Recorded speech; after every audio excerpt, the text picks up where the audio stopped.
As the 2024 United States presidential campaign dives into its last full week, a dark threat lies on the horizon. That of an unfettered Trump presidency prepared for 4 years of implementing far-right doctrine. But fearmongering about a potential Trump administration is nothing new, especially as Trump boasts that in 4 years his voters won't have to vote again, and he continues to champion a racist, anti-immigrant, far-right agenda. What many brush over, however, is the new inflection point in the climate crisis that Trump represents. An evolution in the hardening of fossil capital's strategy to embrace proto-fossil fascist figureheads like Trump.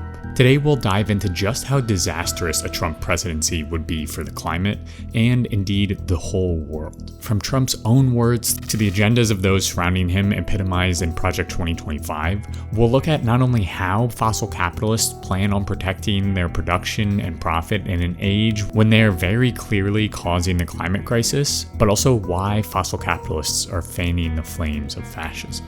This is a glimpse into the dark world of a Trumpian fossil fascism. This video was made possible by Ground News. Stick around to the end to find out how you can get 40% off Ground News. 3 days after the jury of a hush money trial found Trump guilty on all 34 counts, the ex-president took to the stage at a rally and said this. And these guys, all they want to do is spend money on the Green New Scam. It's a Green New Scam. I mean, the things they're spending money on, it's like throwing the money out the window. Alongside his misogynistic, you wouldn't have your job if you weren't beautiful. It's very sad. Racist. Why do we want these people from, quote, all these shithole countries here? And transphobic rhetoric. I will ask Congress to pass a bill establishing that the only genders recognized by the United States government are male and female. Trump has also fashioned himself as an anti-climate action crusader. For Trump, denying the basic facts of the climate crisis goes hand in hand with transphobic, racist, and patriarchal policymaking, all of which are wrapped up in Trump's vision for making America great again. We've already witnessed this ideology play out with disastrous consequences during his tenure in the White House. Immediately taking office, the Trump administration greenlit major pipelines like the Dakota Access and Keystone XL pipelines, and then rolled back 112 environmental rules by the time Biden took office in 2021. Among those rollbacks was the lifting of an Obama-era clean air rule in 2018 that tamped down on toxic air pollution from industry. While in 2020, Trump's administration freed oil and gas companies from having to detect or control their methane leaks. And the cherry on top for Trump was that he even pulled out of the Paris Climate Accords, signaling to other right-wing leaders that they could wriggle out of their responsibilities too. But for Trump, the 2016 presidency was a shock. Many reports revealed that he was ill-prepared to staff the executive branch. Even as Trump settled into the White House, the frequent firings and hirings of cabinet members resulted in a haphazard anti-environmental approach that was vulnerable to legal changes. As one journalist from The Guardian explains, Trump's previous term saw an enormous number of legal defeats for his hurried attempts at environmental rollbacks, as well as the departure of scandal-plagued cabinet members overseeing this effort. Now, in 2024, the outlook is different. Trump's team seems much more primed to seize power. As the director of the EPA's Air Office under George W. Bush notes, the Trump administration would be much more prepared. They know what they need to do to undo rules in a legally defensible way. If Trump's current campaign rhetoric is any indication, another 4 years would be a significant climate action defeat. Trump is on the campaign trail bashing any renewable or electrification policy. Again and again in speeches, he railed against wind turbines with ridiculous lies. Their windmills are causing whales to die in numbers never seen before. And any sort of electric car subsidy. He wants electric vehicle mandates that will spell the death of the U.S. auto industry. All the while touting the power of coal, inciting the call to drill, baby, drill, and opening up drilling for American energy dominance. Indeed, a second-term Trump administration would very likely roll back significantly more environmental rules. Trump has already promised that on the first day in office, he would repeal insane electric vehicle mandate, as well as start approving new gas export terminals. All the while, the Trump regime will most likely have its sights set on dismantling the Inflation Reduction Act, which is the largest climate bill in US history. Altogether, a Trump presidency would mean the hollowing out of an already lacking US climate agenda, leading the United States in the exact opposite direction it needs to be going by strengthening the grip fossil capital has on American politics and economy. According to an analysis from Carbon Brief, a second term of the Trump regime would add 4 billion metric tons of carbon dioxide equivalent into the atmosphere by 2030, an amount that is equivalent to the combined annual emissions of the EU and Japan, or the combined annual total of the world's 140 lowest emitting countries.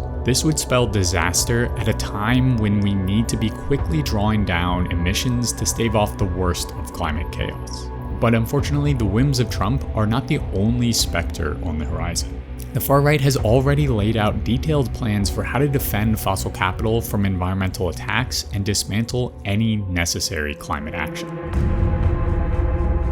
Down the road from the 2024 Republican National Convention, far-right politicians, libertarian bigwigs, and billionaires were concocting a plan. At an event hosted by the Heritage Foundation, these scions of capital put the finishing touches on their roadmap for a Trump presidency. Or, as the opening lines of the document assert, this plan is the conservative movement's unified effort to be ready for the next conservative administration to govern. The 922-page document, Mandate for Leadership, A Conservative Promise, also known as Project 2025, is extensive and scary. It's the latest installment of the Mandate for Leadership series that the Heritage Foundation has published since 1981. These manifestos are blueprints for a conservative, libertarian, and nationalist agenda for America. Past editions have been integral to Republican policymaking in the White House. According to the Heritage Foundation, who spearheads these manifestos, 64% of their 2016 Mandate for Leadership policy recommendations were adopted by the Trump administration. So these documents have significant sway, which is especially concerning considering that their newest agenda charts the course for, as the director of the Heritage Foundation said, the Second American Revolution. Within the document lie plans for a wholesale dismantling, limiting, and concentration of the executive branch to push through libertarian and Christian far-right goals like eliminating the Department of Education, slicing apart Medicaid, revoking FDA approval of abortion pills, and reinforcing the border with horseback-mounted patrols. In short, this is a playbook for the concentration of power into the hands of the few as a way to defend America's Christian and traditionalist identities from perceived and often racialized outsiders. As the Global Project Against Hate and Extremism notes, Project 2025 paints progressives and liberals as outside acceptable politics, and not just ideological opponents, but inherently anti-American and replacing American values. Targeting vulnerable communities is a core tenet of Project 2025. This is just a step away from fascism.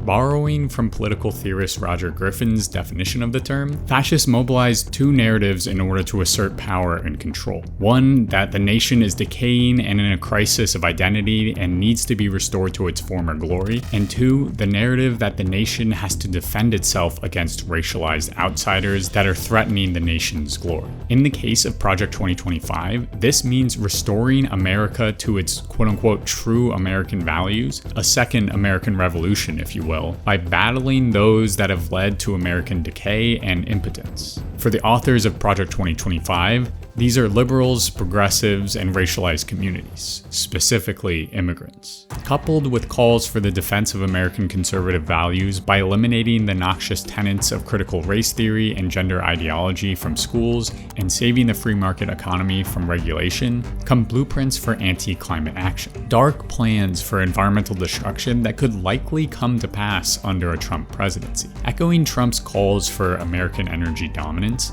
Project 2025 seeks the unleashing of all of America's energy resources, which, as journalist Zoya Tierstein from Grist explains, means eliminating federal restrictions on fossil fuel drilling on public lands, curtailing federal investments in renewable energy technologies, and easing environmental permitting restrictions and procedures for new fossil fuel projects such as power plants. More specifically, Project 2025 outlines a crusade on climate science and environmental regulation with a specific aim on the Environmental Protection Agency. Indeed, a whole chapter written by the likely next EPA director under Trump, Mandy Gunasekara, is dedicated to the agency. Within the section, Gunasakara lays out a vision for significantly scaling back and defunding the administration, cutting any climate change related programs, gutting social cost of carbon ideas, repealing hydrofluorocarbon regulation, eliminating the Environmental Justice Office, and repealing transportation emissions standards. All the while, Gunasakara proposes cleansing the EPA of left-wing environmental activists who are politicizing the agency, what we know as civil servants. Instead of civil servants who have decades of institutional knowledge that keep the administration running, Project 2025 suggests putting political appointees in charge. The manifesto suggests political appointees run the Office of Transportation and Air Quality, the Office of Research and Development, the American Indian Office, creating a new chief of staff to oversee the Air Office, and a political appointee to run a newly created Renewable Fuel Standard Office. In short, Project 2025 envisions cutting environmental enforcement to scraps, and then those scraps will be overseen by political appointees like Gunasakara, who are dead set on the eradication of the agency itself. If you're interested in learning more specifics, I highly recommend reading this section itself or checking out Amy Westervelt's Drilled newsletter article breaking down and analyzing the chapter. But Project 2025 goes even further. After proposing wholesale defanging of the EPA, which will undoubtedly open up the floodgates for more fossil fuel production, emissions, and ultimately drive us deeper into climate change,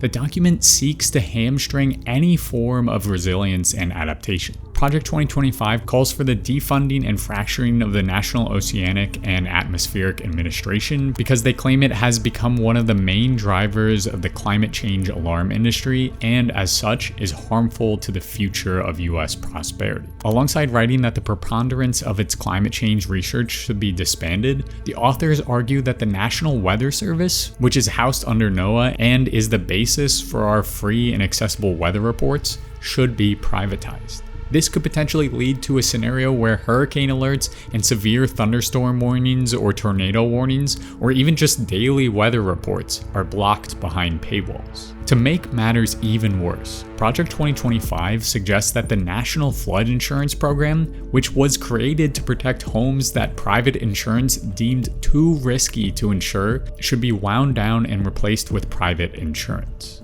This is capitalism run rampant, allowing profit motive and the ever accumulation of capital to decide who gets access to the very necessities of life.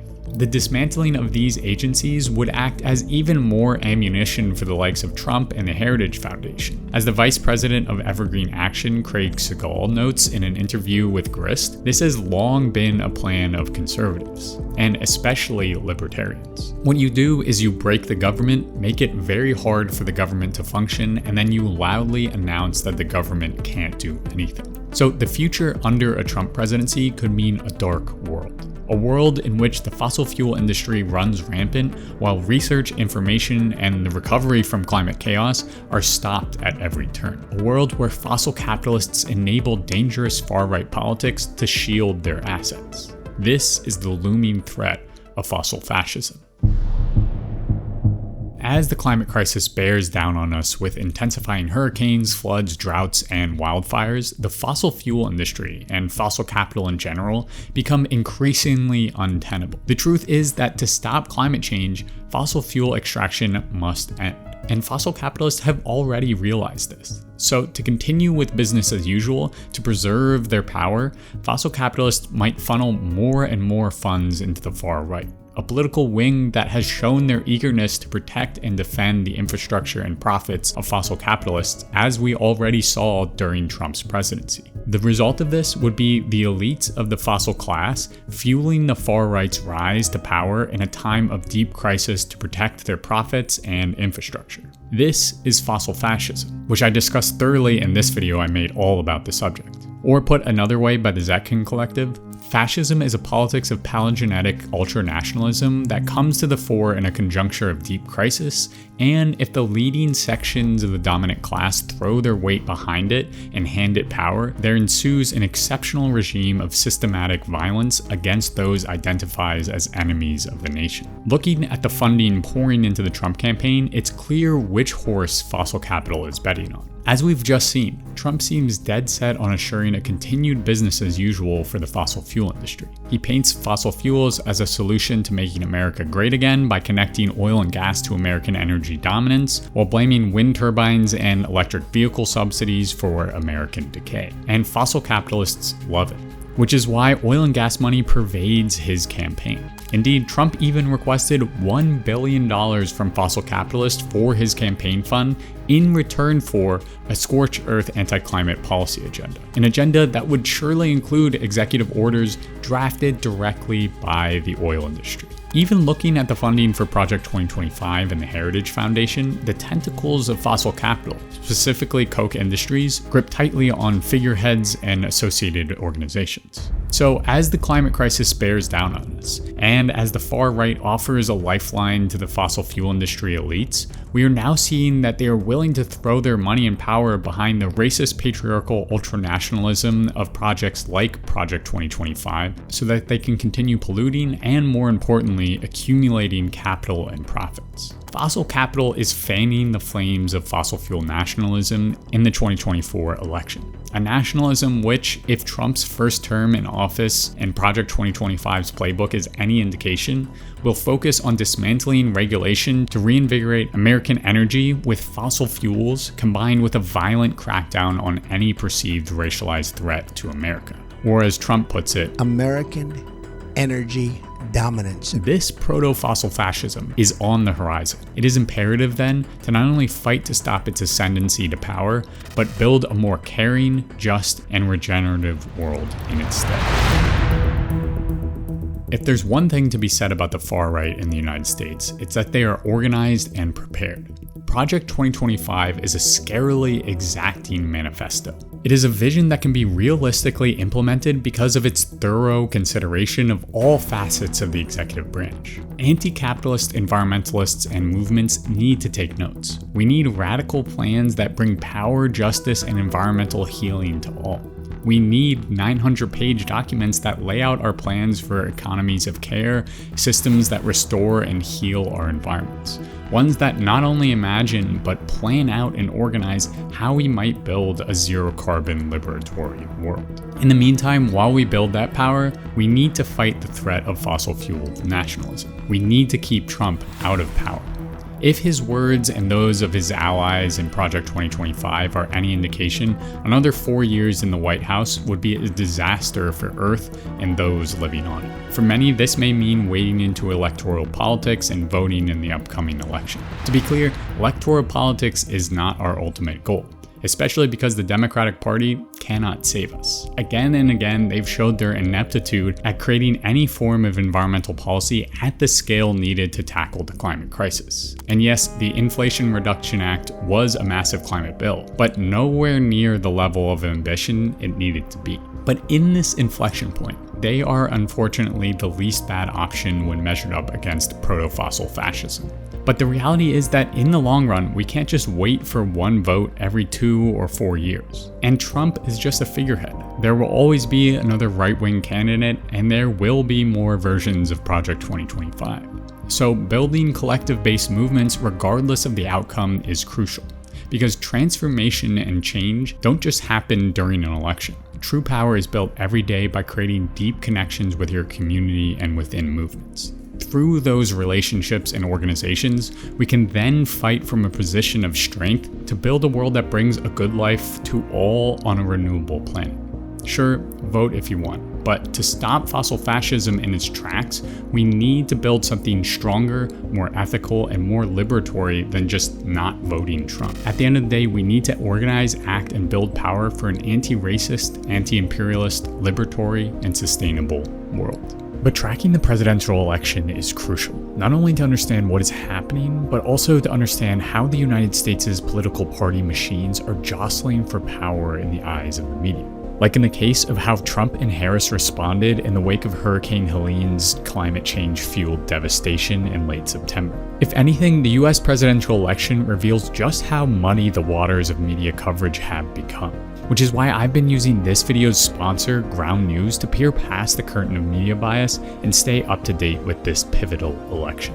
For this story, of the over 100 sources compiled, most of the reporting came from the left and center, while under 15% leaned right.